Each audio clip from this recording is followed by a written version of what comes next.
تستعد المديريات الخدمية والأمنية في مدينة الكاظمية المقدسة لاستقبال وفود الزائرين والمتوجهين لإحياء ذكرى استشهاد الإمام محمد الجواد عليه السلام، وذلك بالتنسيق فيما بينها لتقديم الخدمة الأفضل أيام الزيارة المباركة.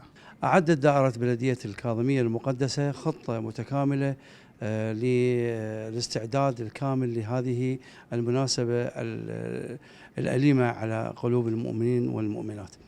الخطة يعني تتضمن رفع النفايات من الشوارع الرئيسية والفرعية على مدار اليوم طيلة اليومين المقبلين.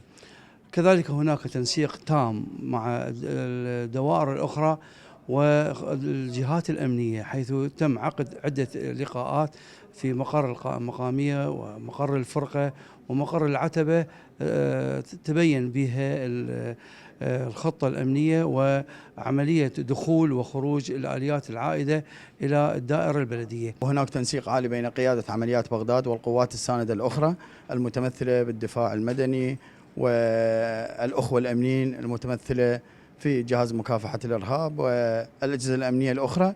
وهناك أيضا أكو تنسيق عالي أيضا في حركة ومرور آلياتنا في مدينة الكاظمية المقدسة طيلة فترة الزيارة. أصحاب المواكب والزائرون أكدوا حرصهم على إحياء هذه المناسبة وتقديم الخدمة المتميزة لجميع الوافدين للمدينة المقدسة. إن هذه المدينة التي تستقبل يوميا أقول الآلاف بل مئات الآلاف من الزوار، تحضر لهم كل ما يحتاجونه من الخدمات من ماء وطعام وشاي، ومن الصباح حتى الصباح بدون ملل وباستقبال حار، وتوفر لهم كل شيء.